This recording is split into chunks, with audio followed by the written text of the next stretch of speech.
Hello slingshot friends, this is Charles, and today I want to talk to you about a technique for attaching flat bands to pouches and also attaching them to ring shooters.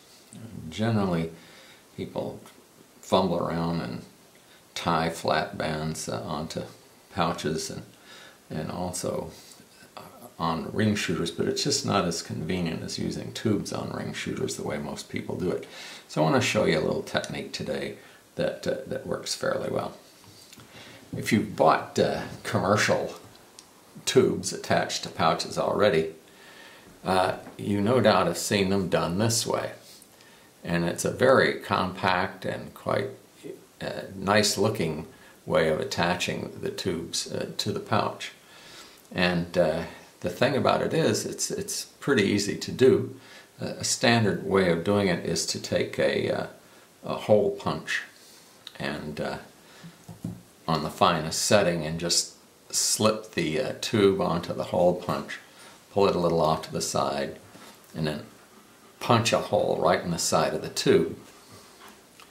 Then you take a pair of blunted needle nose pliers or something similar, stick through the hole, spread it open, and then you can feed the other end of the tube through after you put it through the pouch. So it works quite well, and it makes for a nice secure hold and nicely looking. Well, to attach flat bands to the pouch, one of the forum members some time back, I think it was ZDP or ZDP if you're pronouncing it as the Americans do, suggested we do the same thing with flat bands. So here's an example of the way a flat band can be attached to the pouch in much the same way. You just poke a hole through in the end of the flat band and then feed it through the pouch and run the other end back through the hole. So that's what I'm going to start off doing, just refreshing your memory on how that works, and it makes for a nice secure and fairly compact way of attaching flat bands to the pouch. Okay, these are old bands that I have that are broken, but it illustrates the method of attaching to the pouch quite well. Alright, then we're going to do a similar kind of trick to attach the flat bands. Make a loop in the end of the flat band so it will go onto a ring shooter. So you can do all of this by hand. I have done it by hand, but frankly I have arthritis here in my thumbs and it's a real pain in the hand and various other portions of the anatomy to do it without a few tools. So here are the tools that I use. Well, first of all, for supplies, I got a couple of Alliance Sterling 105 flat bands. Here's the pouch, all ready to go. I've got a pair of scissors here so that I can cut open these flat bands. Nothing new there. I have a pair of angled needle nose pliers, and I have ground off all of the serrations on here and made this quite smooth, sanded it down really smooth, because I want to be able to slip that into holes that I punch into the bands without abrading them in any way. And also I want to use this to spread open holes that I punch. So I have a block of wood, just a scrap piece of wood, which I've cut to be just about the right size to spread open a hole without, you know, splitting the tube or the flat band. And this will hold it open so I can manipulate the other end of the band through the hole. Alright.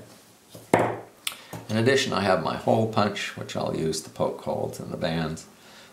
I have used just a standard paper punch for punching holes in paper, but you only have one size hole and it's fairly large. It's 1/4 inch by American measurements, or 6 millimeter metric. Okay. The other thing I find useful is a pair of forceps. Now, standard forceps have serrations in here, and if you grip a band with those serrations, you are going to put little nicks in the band, and that will lead to a breakage. So what I would suggest is that you put a bit of masking tape around the tips of your forceps so that you don't damage the band and cause a premature breakage. All right, these don't have masking tape on them yet, but I'll put masking tape on before we start. Okay. Well, those are the tools that I use. As I said, you can do it in a pinch, just with your hands.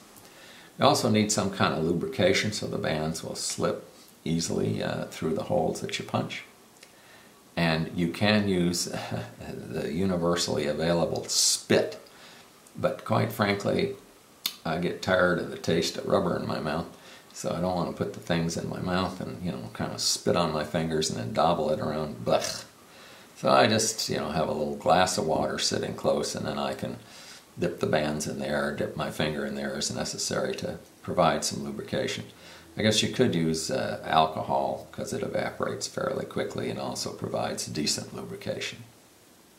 Okay, well, that's pretty well it as far as what I'm going to be using. So I'll take a little break now and come right back, and we'll start putting the bands on the pouch. Okay, talk to you in a minute.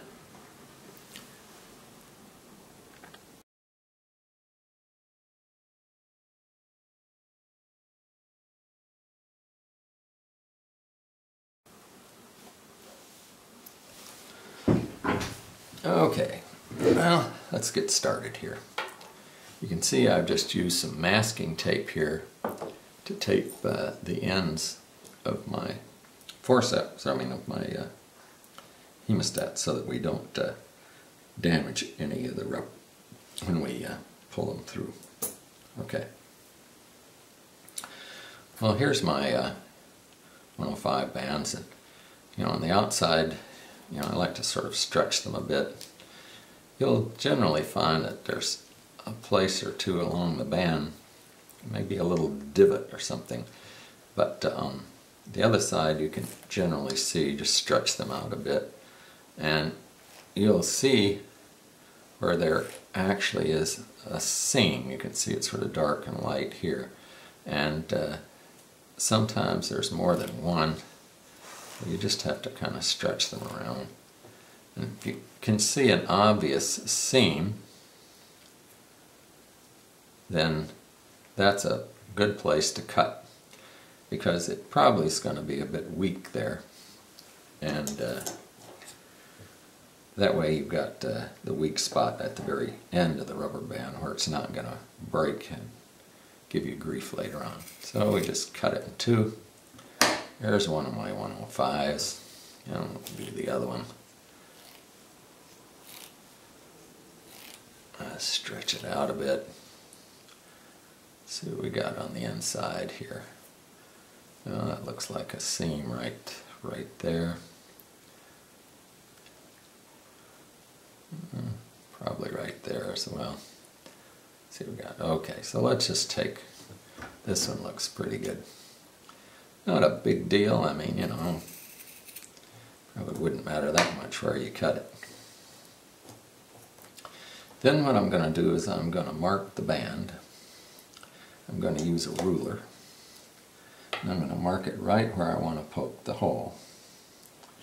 And I like to poke the hole about 3/8 of an inch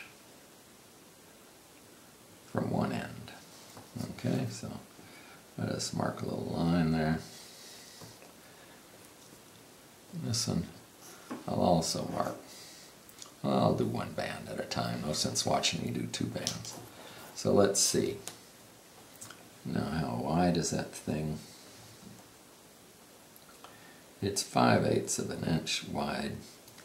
So I want to go something like 5/16. 1, 2, 3, 4, 5. And that should be right at the middle of the band. Okay, good enough, right there. That tells me where I should poke my hole. Now at this end of the band, I'm not going to have to feed all that much through. It's a question of how big a hole you want to poke in there. Since I have this lovely leather punch, I have a lot of selection here. I could use the very smallest one, which is what I would do if I were doing those small diameter Chinese tubes. But I've got a fair amount of rubber to pull through here. I think I'll use a slightly larger hole. Maybe I'll use that one. That's not quite the largest hole this thing punches, but it's pretty close. So just check it out. Try to get it as centered as you can. And then squeeze it. Rubber compresses. Try to get it to cut. You want it to cut as cleanly as possible. Paper punch in some respects is easier. I guess it depends on how sharp your hole punch is. It doesn't want to come all the way to cut. So I'll turn it just a little bit. Do it again. There. So let's see if I can get that to come loose. The ink wasn't dry, so of course it's going to come all over my hands. I want to be fairly careful here, not leave a bunch of sharp edges or nicks and gouges. So there's a little bit hanging on there. I'll just clip that off. Clip that off.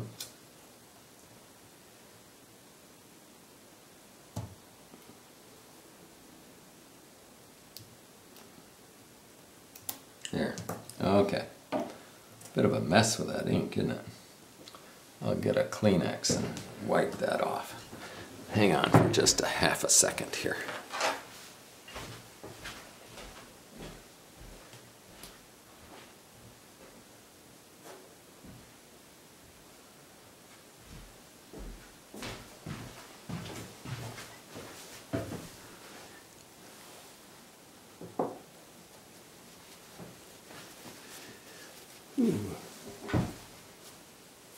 Okay, get a bit of it off my hands. Not exactly water soluble, is it? Okay, so there's the hole in the band, just right in the end. Here's the other side. There, I cleaned it up.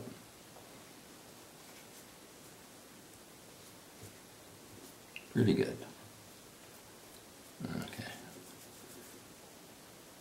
Of course, that water-soluble ink just sucked up into the cells of my finger to stain my skin for a while. You'll just have to put up with it, I guess. Alright. So now we've got our hole in the band. And what I like to do is I like to take a pair of scissors. And you could actually trace a nice little circular thing, but you know, you can probably eyeball it pretty well and just round off the end. It doesn't have to be perfect, but there it is. You can see that it's just sort of rounded off. What we're going to do now is we're going to push this through the hole in the band, and then we're going to feed the other end of the rubber band through the hole in the rubber band. Now, basically, I want this tab to be on the outside of the pouch. So, that tells me I need to feed the tab from the outside of the pouch to the inside of the pouch. Sorry, from the inside of the pouch. Outside to the inside, so that when I run my band through there, this tab will wind up being on the outside. So, start at the outside, push it to the inside. You don't need to push it very far. Now what I'm going to do is I'm going to take my needle nose pliers that I've ground the tips down on, and I'm going to put it in there through that hole, and then I'm going to use my little block of wood to spread that hole open like that. And that's a pretty good opening. And now what I'm going to do is take my other end of the band, and I'm just going to feed it through that opening. And if I'm having trouble getting it through there, which I am at the moment, I can always use my forceps to grab it. But this is a pretty good sized hole, so it's not too bad. So with a hole this big, I really don't need very much lubrication at this stage. So I'm going to pull that up as tightly as I can get it.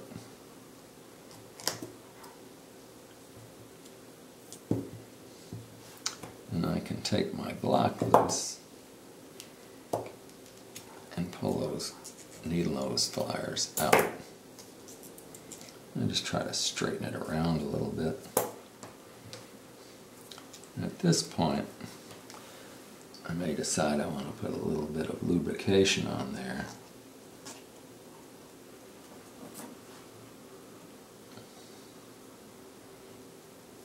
And just pull that through the pouch as much as I can.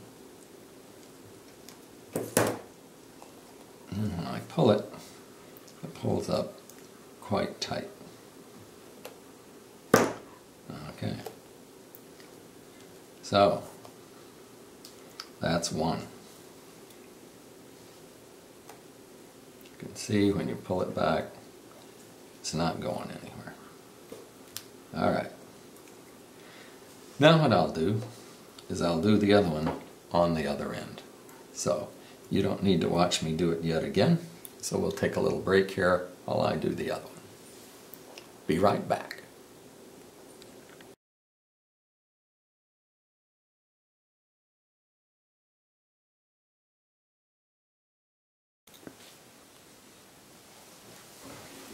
Okay, here we are back again. Well, got rid of that messy felt tip pen and finally just picked up a ballpoint. So here I've done both sides of the pouch, and you can see it makes for a fairly nice compact attachment. And when you pull, everything stays well in place. No problems. Okay. Now these are 105 bands instead of 107s. So what that means is that when I measure from the pouch to the end of the band, it's about 8.5 inches. Now that's fine for me because I want to be able to have a nice long draw. If I were using 107s, well, it'd come out here, you know, close to 12, 13 inches, which is too long. So you want to measure how long you want your band to be and then add an extra half an inch or maybe even an inch from what you want your slack length of the band to be. In this case, I'm just going to use it just as it is because that's how long I want my bands to be. What we want to do is we want to make a loop in each end of the bands. And we want to poke a hole in here and we want to have it wrap around here. And it's not that big a deal, I mean, unless you've got some really monstrous pouch. And we can do, you know, both ends that way. So I'm going to, in fact, shift to a smaller hole because on the pouch end, you know, there's a lot to grab onto. But I like to have a smaller hole when I use this up at the fork tips. So I'm going to move this thing around and I'm going to try it. Come on. Oh, that one doesn't want to go. There it is. I'm going to try it with the smallest hole that it has. Okay. So that will give me lots of extra rubber down at the fork tip. So again, I'm going to measure off and I'm going to try about a 3/8 of an inch right there. Try to get it close to the middle as I can. 1, 2, 3, 4, 5/16, so that tells me about where to punch the hole. So now I just have to line this up with my hole punch.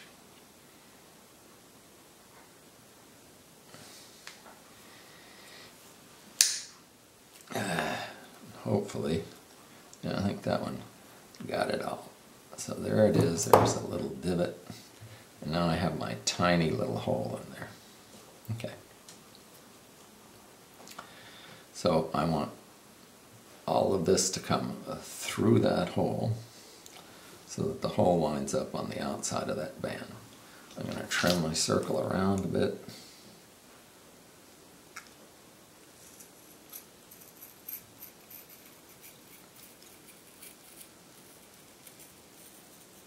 More for aesthetics than much of anything else. Okay. So I want all of this stuff to go through that hole so this winds up on the outside. To help with that,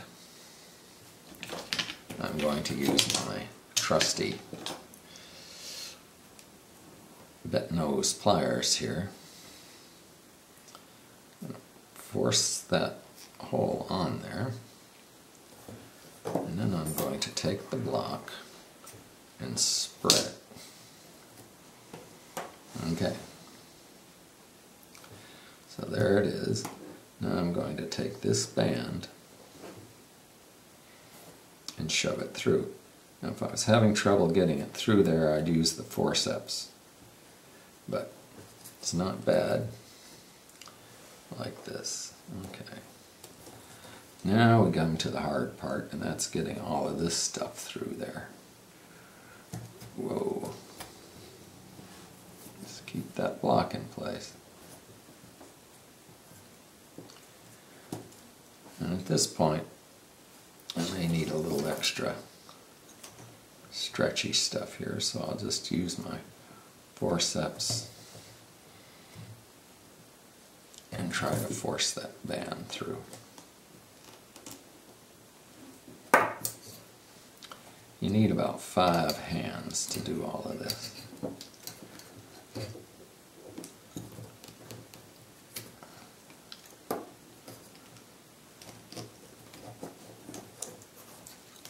Alright, so I've got it over that part of the pouch. And then I just want to pull it down over the pouch.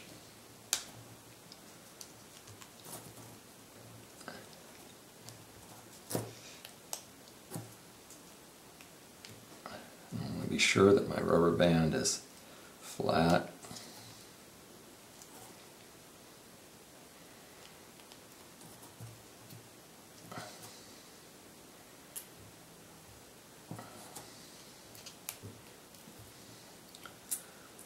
There it goes over the end of the pouch.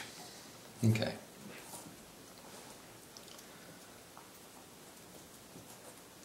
Now then I have a loop in there. And at this stage of the game, I'm just going to put a little water on those pliers, put them back in that hole, and open it up.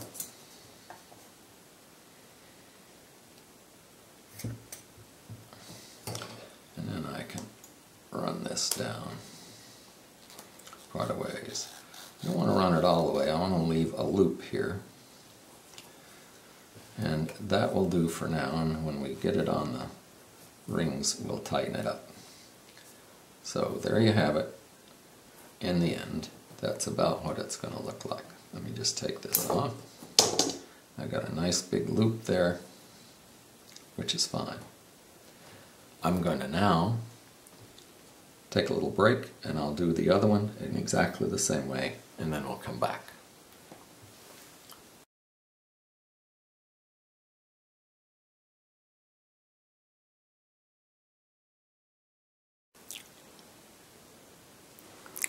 Okay, well, I'm back. When I did this loop, we fed everything, pouch and all, through this little hole. Bit of a pain. There's another way to do it, which is you might find a little bit easier. And what that is we're going to just force a loop through here, and then we're going to turn the whole thing inside out, and it will turn out to be just what we want. I know that sounds complex, but trust me, it'll work. We want this tab to be on the outside of this band, just like this one is, okay? So what I'm going to do is I'm going to first of all get a little bit of lubrication on my needle nose pliers and force them through that hole. Now I'm going to use my block to open up the jaws. Now, I need to force a loop of this band through there, through that hole. And I can't do it with my hands, but I find it not too bad to do with my forceps. So I put my forceps in here, open them up,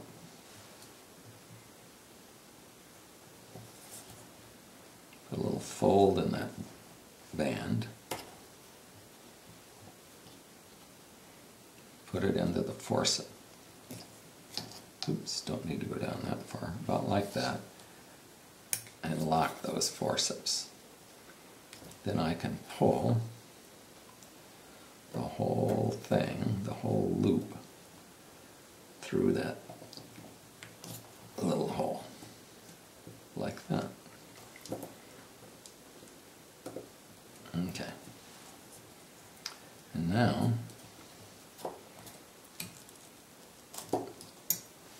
I can unlock the forceps and take this off the end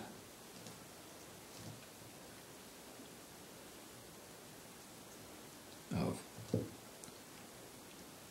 the needle nose pliers. I can just pull this loop on through like that and turn this little gizmo inside out the way, like that, and hey presto, there we have our other loop.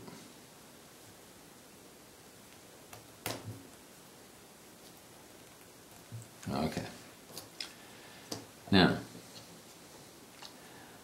you see this fold is in the same direction as the fold on the pouch. I like to keep it that way.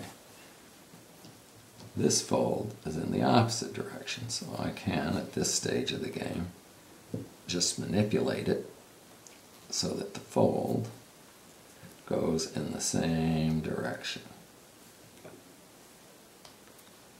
Okay. So that keeps the sides consistent. I have loops in the end, loops here. So how do we attach this to our ring shooter? Well, that's what comes next.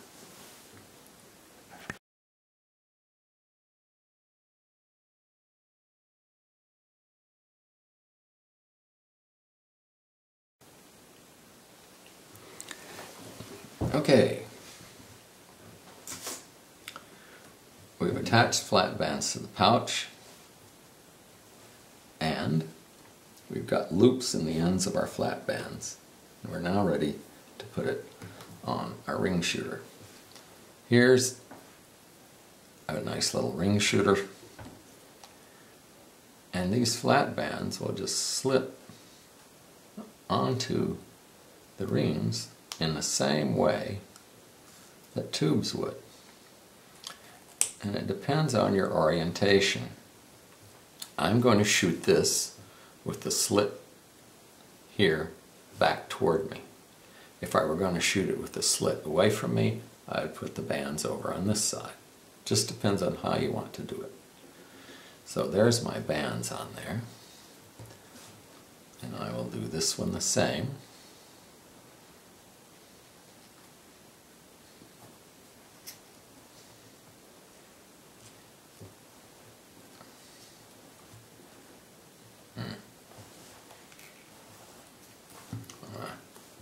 I need another set of hands here. And there it is.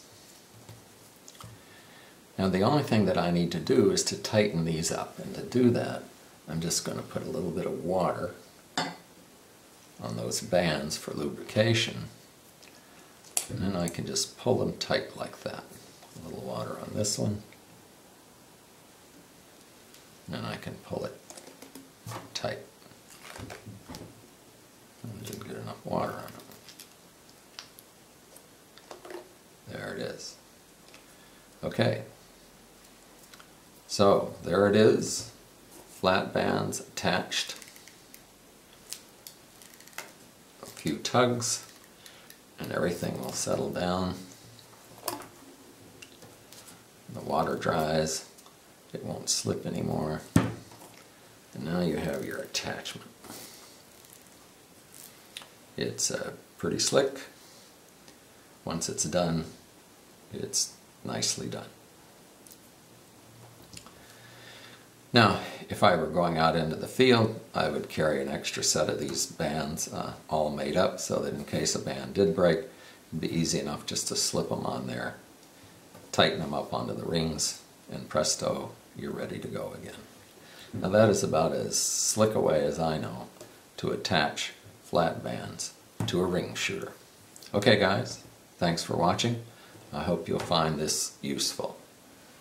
Okay, talk to you some other time.